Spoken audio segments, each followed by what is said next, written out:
It's an item you throw in the trash right after you buy a new TV or other electronic devices. Styrofoam. Now one Omaha company is more than happy to take that unwanted styrofoam off your hands.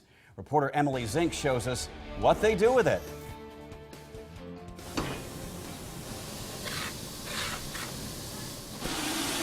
Plastilite Corporation in Omaha is known for manufacturing insulated packaging products. This is the machines that actually make our EPS coolers.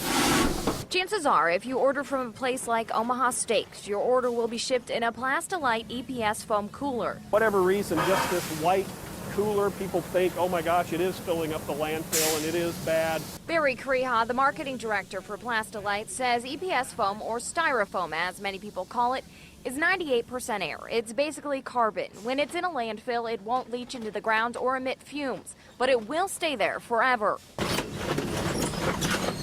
A few years ago, Plastilite decided to stop dumping and start recycling. The company uses a densifier to scrap any faulty packaging they can't ship out. The machine then turns the foam into plastic tubing. That tubing is then turned into things like glue, screwdriver handles, and surfboards. None of our scrap goes into the landfill anymore. Creha says recently Plastilite began collecting EPS foam from the public. It's the only facility of its type within a 300-mile radius.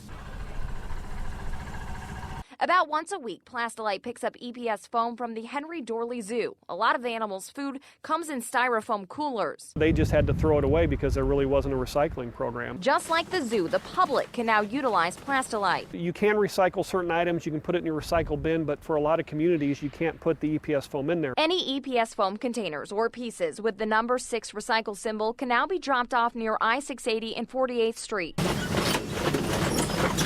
So long, landfill. Hello, new life.